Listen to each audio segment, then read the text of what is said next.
시청자 여러분 안녕하십니까? 산비탈에 자리 잡은 작은 마을에 빈집들이 많이 있습니다. 한번 둘러보면서 앞으로 시골 빈집 문제가 어떤 변화를 맞이하게 될 건지 짚어보도록 하겠습니다. 이 시골 마을에 한 20호 정도의 집이 있는데 그 중에서 한 반 정도 10가구 이상 이 빈집으로 남아 있습니다. 이 마을에 와서 잠시 한 3, 40분 정도 이 짧은 시간 둘러봤는데 빈집이 넘쳐나고 있습니다. 일부는 상태가 양호해서 수리해서 사용도 할 수 있을 것 같고, 또 일부는 집으로서의 기능을 할 수 없을 정도로 거의 훼손이 많이 되어서 철거를 해야 되는 그런 상황임에도 철거도 하지 못하고, 그렇다고 활용도 하지 못하고 이대로 방치되어서 조금씩 무너져 가고 있는 그런 실정입니다. 요즘 앞에 농림축산식품부에서 제출한 농어촌 정비법 개정안이 국회를 통과했다고 한번 컨텐츠를 올려드렸습니다. 이른바 빈집 이행 강제금 법안입니다. 이 문제를 오늘 조금 더 말씀을 드리겠습니다. 지난번에 자세하게 설명을 드렸기 때문에 간단하게 골자만 한번 짚어보겠습니다. 우선 안전사고, 경관훼손 등의 우려가 있는 시골 빈집을 방치하게 되면은 집 주인에게 500만원 이하의 이행강제금을 연 2회에 걸쳐서 부과할 수 있는 그런 법안입니다. 또 이번 법안이 의미가 있는 것은 이런 벌금 외에 당근책도 함께 제시했다라는 게 의미가 있다고 제가 설명을 드렸는데요. 잠시 이것도 설명을 드리겠습니다. 빈집 우선 정비구역 특례 제도를 도입해서 빈집이 상대적으로 빨리 증가하거나 빈집 비율이 높은 지역을 지정해서 정비구역 내 빈집을 개축하거나 용도 변경 시 기존 빈집의 범위에서 건폐율, 용적률, 건축물의 높이 제한 등에 대해 지자체 심의를 거쳐 기준을 완화하는 이런 제도입니다. 또 빈집 철거 시에 재산세 부담 완화 대책도 함께 추진한다고 그럽니다. 저는 오늘 개인적으로 이 시골 마을에 이렇게 많은 빈집들을 한번 둘러보면서 지금 정부에서 추진하고 있는 농촌 빈집 정비를 위한 이런 법안들 잘 정착이 되어서 정말 체계적이고 실용성 있는 그런 법안으로 안착되기를 기대해 마지 않습니다. 사실 이 빈집 문제 하면은 대한민국에서 저만큼 이 실태를 이 피부에 와닿게 이 현실적으로 절감하고 있는 사람도 그렇게 많지 않으리라고 생각합니다.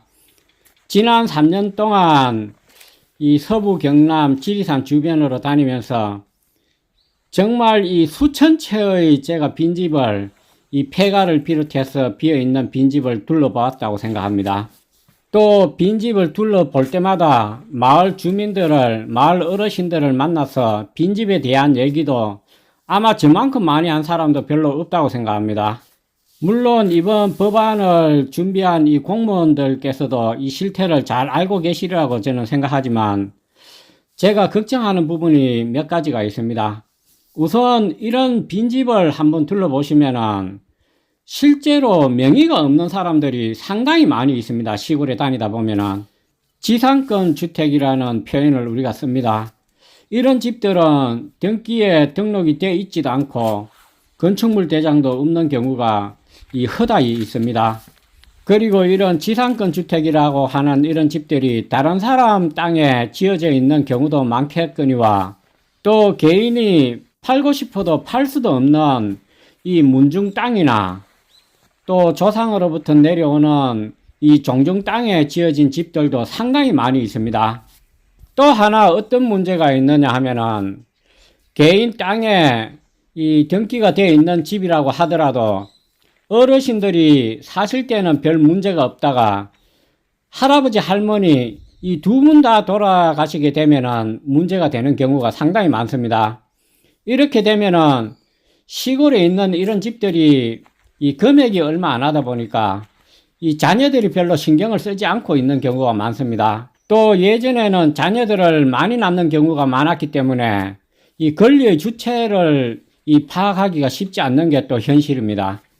예, 그래서 저는 개인적으로 이번에 마련한 이런 법안들이 이 실효성을 거두기 위해서는 이 세부 법률안이 상당히 많이 이렇게 제도적으로 마련되어야 한다고 생각합니다. 시골 마을에 다니다 보면은 이런 빈집과 관련된 또 현실적인 문제 한 가지를 더 말씀드리겠습니다. 근래에 들어서 시골에 집을 짓는 경우에는 이런 문제가 없다고 봅니다. 하지만 예전에 집을 지을 때 경계 청량을 해서 집을 짓는 경우는 거의 없었다고 보면 됩니다. 그래서 시골 집을 살려고 가서 이 경계 청량을 정확하게 해보면은 대부분 집이 자기 터 안에 집이 지어져 있는 경우가 많지 않습니다.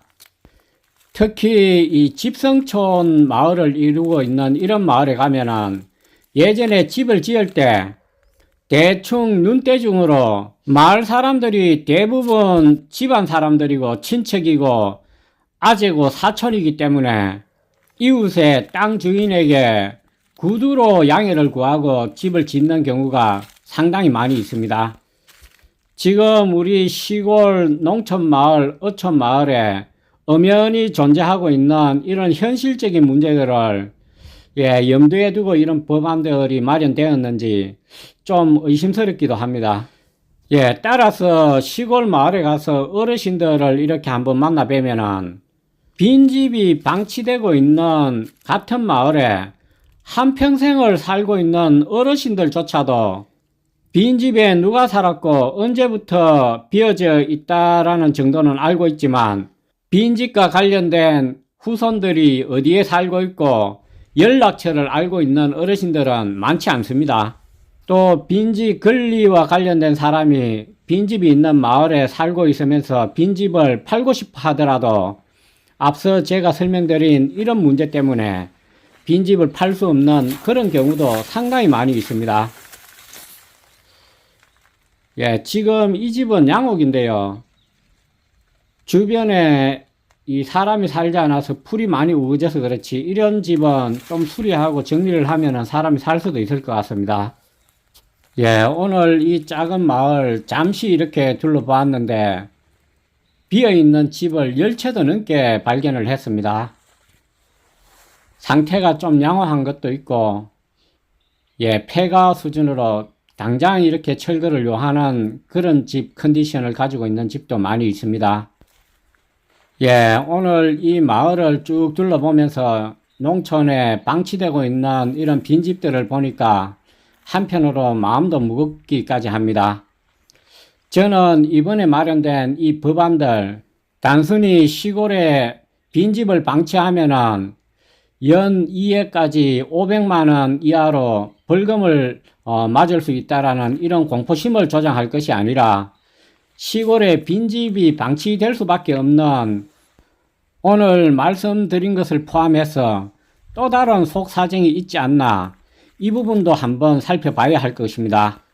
그래서 그에 따른 부작용을 보완할 수 있는 세부 시행 법안들이 많이 나와야 할 것으로 보입니다.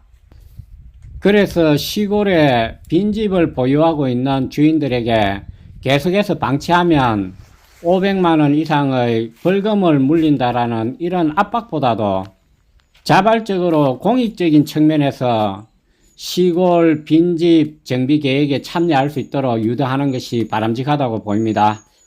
오늘은 시골 마을에 빈집 10채가 넘는 이 시골 마을을 둘러보면서 지난 12월 8일에 통과된 농업촌 정비법 개정안에 대해서 집중적으로 이렇게 말씀을 드렸는데요.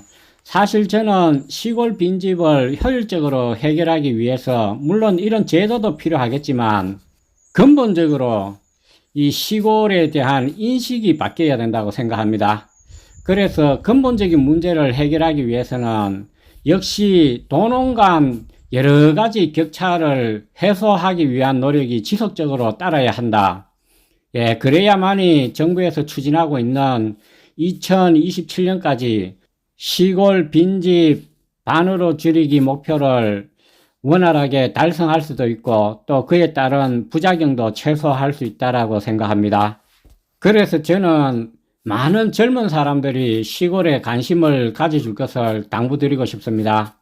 그래서 시골은 전통과 추억과 생태계와 자연이 살아있는 또 시골 특유의 정체성을 잘 살려서 그에 맞는 문화와 예술이 동시에 발전하고 또 거기에 따라서 힐링과 휴식을 함께 공유할 수 있는 공간으로 도시와 함께 상생해야 할 것입니다. 예, 시청자 여러분, 지금 우리 시골에 방치되고 있는 이런 아름다운 촌집들, 저는 지난 3년간 누구 못지않게 관심을 가지고 이 문제를 바라보고 있었습니다. 모처럼 마련된 이번 법안을 통해서 시골에 방치되고 있는 이런 아름다운 우리 전통 가옥들이 잘 정비되고 또 활용되고 또 잘 보존되기를 기대에 마지 않습니다.